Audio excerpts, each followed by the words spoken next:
27 কেবিনেটৰ এটা সিদ্ধান্ত ল'লে 27 সেই সিদ্ধান্ত মৰ্মে যে যিসমূহ লেচি আছিলে আগৰ পুৰণা লেচি এতিয়া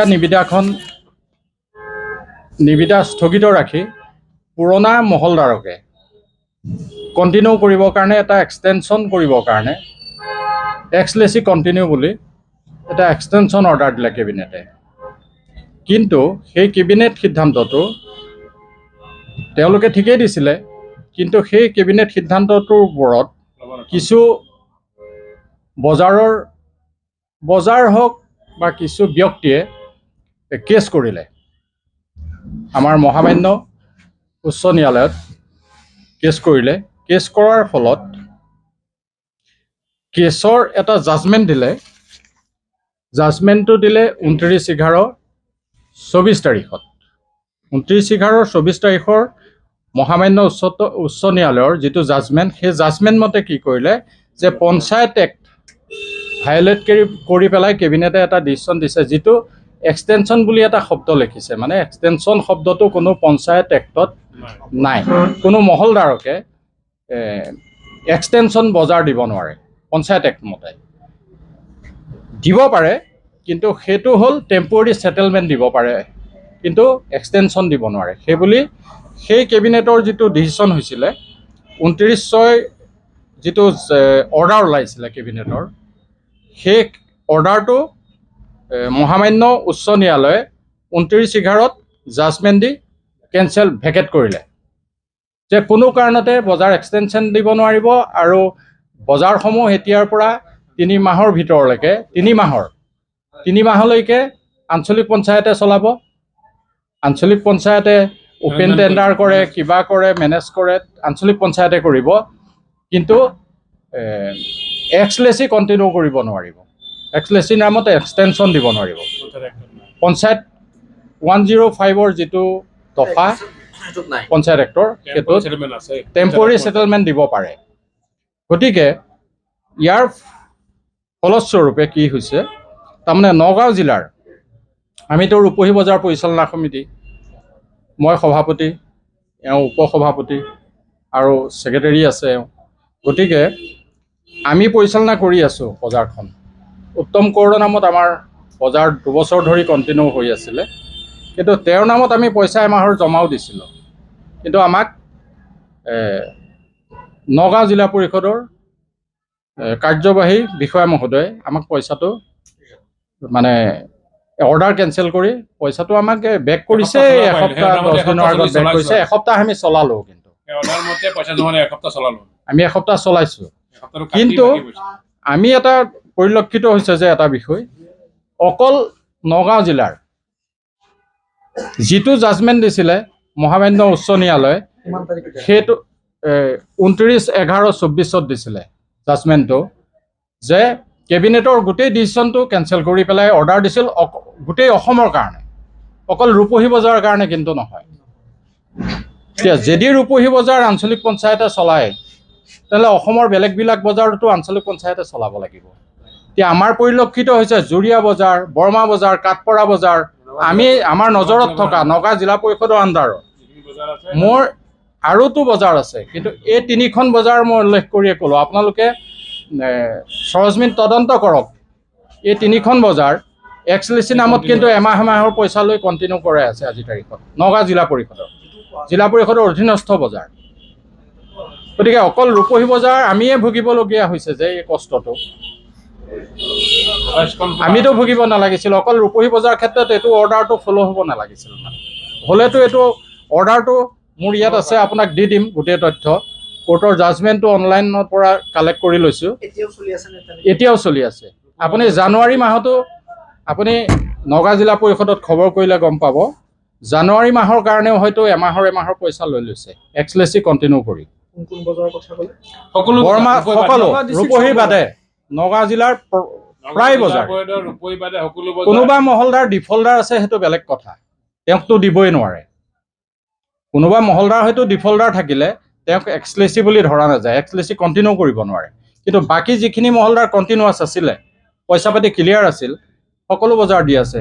মেইনলি মই কৈ দিলোঁ আপোনাৰ ওচৰৰ বজাৰ, আমাৰ কাঠপাৰা চাওক, বৰমা চাওক, জুৰীয়া বজাৰ চাওক, জানুৱাৰী মাহৰো অৰ্ডাৰ পাই গৈছে তেওঁলোকে, পইচা চাগে জমা হৈ গৈছে 1 মাহৰ এক্সটেনশ্যন, যিটো মহামান্য উচ্চ ন্যায়ালয়ে নাই কেবিনেটৰ সিদ্ধান্ত মতে বজাৰ ছেটেলমেণ্ট দি আছে। কোৰ্টে যিটো 29/11 যিটো জাজমেণ্ট দিলে 24-ত 29/11-24 নৱেম্বৰ 29 তাৰিখে যিটো জাজমেণ্ট দিলে, সেই জাজমেণ্টটো ভায়লেট কৰিতো চলাই আছে। আমি মানি লৈছোঁ, আমি কোৰ্টৰ অৰ্ডাৰ মৰ্মে আমাক আঞ্চলিক পঞ্চায়তে চলাই আছে ৰূপহী বজাৰখন, আমাৰ তাত ক'বলগীয়া কথা নাই। কিন্তু অকল ৰূপহী বজাৰৰ কাৰণেহে জাজমেণ্টটো হোৱা নাই, অল অসমৰ কাৰণে হৈছে, গোটেই অসমৰ। এইটো আমাৰ জিলা পৰিষদে কৰিছে, নগাঁও জিলা পৰিষদৰ মুখ্য কাৰ্যবাহী বিষয়া মহোদয়ৰ লগত আপুনি আলোচনা কৰক, কৰি তেখেতৰ পৰা ডাটা কালেক্ট কৰক আপুনি। যদি নহয়, তথ্য আছে মোৰ হাতত, তথ্য দিব পাৰিম। 1 তাৰিখৰ জানুৱাৰী মাহৰ কাৰণেও যদি পইচা লৈছে নে নাই তাৰ কাৰণে যদি বিচাৰে মই তথ্য দিব পাৰিম, আপুনি নিজে লৈ লওক, মই দিব পাৰিম মানে তথ্য। ৰূপহী বজাৰে কিয় ভুগিবলগীয়া হৈছে? কোৰ্টৰ অৰ্ডাৰ কি অকল ৰূপহী বজাৰৰ কাৰণে হয় নেকি? প্ৰযোজ্য হয় নেকি ৰূপহী বজাৰৰ কাৰণে? ইতিমধ্যে কেবিনেটৰ সিদ্ধান্ত ভেকেটে কৰিলে, প্ৰস্পন কৰি দিলে, এক্সটেনশ্যন বজাৰ দিব নোৱাৰে। নগাঁও জিলাৰ প্ৰতিখন বজাৰেই চলে কেবিনেটৰ মতে, সিদ্ধান্তৰ মৰ্মে, কিন্তু ৰূপহী বজাৰ নচলে। যিটো আমাৰ টেণ্ডাৰ হ'ল, টেণ্ডাৰ পিছত যিটো গভৰ্ণমেণ্টে টেণ্ডাৰটো বন্ধ কৰি ৰাখিলে, তাৰপিছত এটা কেবিনেটৰ সিদ্ধান্ত হ'ল, নটিফিকেশ্যন আহিল যে তেওঁলোকে ৰিটেণ্ডাৰ আকৌ কল নকৰে, তেতিয়া আপোনাৰ কি কয় এক্সক্লুচিভ কণ্টিনিউ কৰি বজাৰখিনি চলাবৰ কাৰণে 1 মাহ এমাহকৈ দিবৰ কাৰণে তেওঁলোকে অৰ্ডাৰ দিলে। সেইমতে নগাঁও জিলা পৰিষদৰ, আমি অসমৰ কথা নকওঁ, নগাঁও জিলা পৰিষদে সেইমতে চবকেই অৰ্ডাৰ দিছিলে, দিয়া 1 মাহ দিয়া আছে, এতিয়াও দিয়া আছে। কিন্তু কোনো কাৰণত আমাৰ এটা কোৰ্টে যেতিয়া এটা অৰ্ডাৰ ওলালে, কেবিনেটৰ সিদ্ধান্ত যদি ভেকেট কৰিলে কোৰ্টে, যে যিহেতু টেম্পৰাৰী ছেটেলমেণ্ট দিব পাৰিব কিন্তু এক্সটেনশ্যনটো দিব নোৱাৰে, সেইটো পঞ্চায়ত এক্টত নাই। পঞ্চায়ত এক্টত এইটো আছে যে টেম্পৰাৰী ছেটেলমেণ্টটো দিব পাৰে, সেইটো যদি লিখিলেহেঁতেন এক্সটেনশ্যন জেগাত, তেতিয়া এইটো কোৰ্টে ভেকেট কৰিব নোৱাৰিলেহেঁতেন। এতিয়া যিহেতু কোৰ্টে ভেকেট কৰিব, মহামান্য আদালতে আইনমতেই ভেকেট কৰিছে, কৰাৰ পিছত এই বস্তু চবৰ কাৰণে প্ৰযোজ্য হ'ব লাগিছিল। আমি অসমৰ কথা নকওঁ, নগাঁও জিলা পৰিষদ যদি ৰূপহী বজাৰ নগাঁও জিলা পৰিষদৰ আণ্ডাৰত আছে, ৰূপহী জিলা পৰিষদৰ আণ্ডাৰত বজাৰটো আপোনাৰ চলিব লাগিছিলে। এই ভেকেট হোৱাৰ পিছত যদি বাকী বজাৰবিলাক যদি কেবিনেট সিদ্ধান্তৰ মতে চলি আছে, ৰূপহী বজাৰখন চলিব লাগিছিল।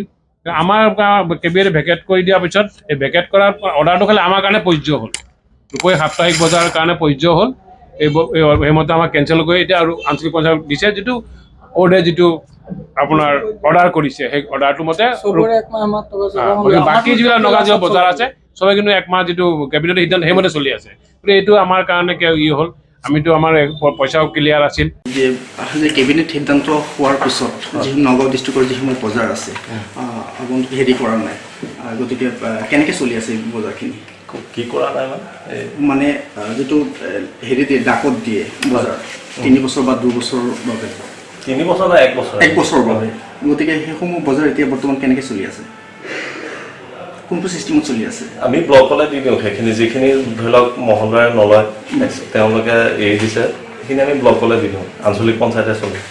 আঞ্চলিক পঞ্চায়তে চলাই আছে, কোনটো কোনটো বজাৰ আঞ্চলিকে চলাই আছে? এতিয়া ধৰি লওক আপোনাৰ বালিসত্ৰ, শান্তিজান, ৰূপহী, কাঠপাৰা, সেইখিনি, আৰু বাকীখিনি আমাৰ ইয়াৰ পৰা চলি আছে।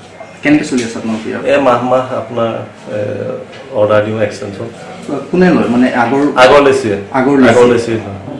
লেচিয়ে লয় মাহে মাহে? সেই বজাৰখিনি কি কি কোনখিনি?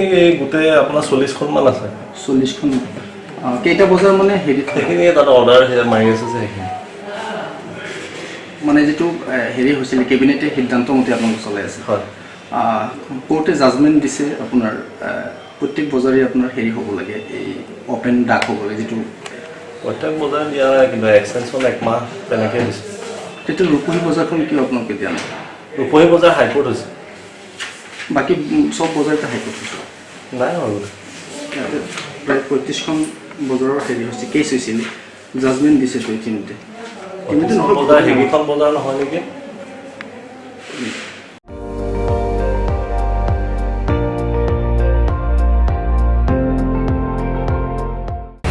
আপুনি চাই আছে ND24 সৰ্বশ্ৰেষ্ঠ নহয় সৰ্বোত্তমৰ দৌৰত।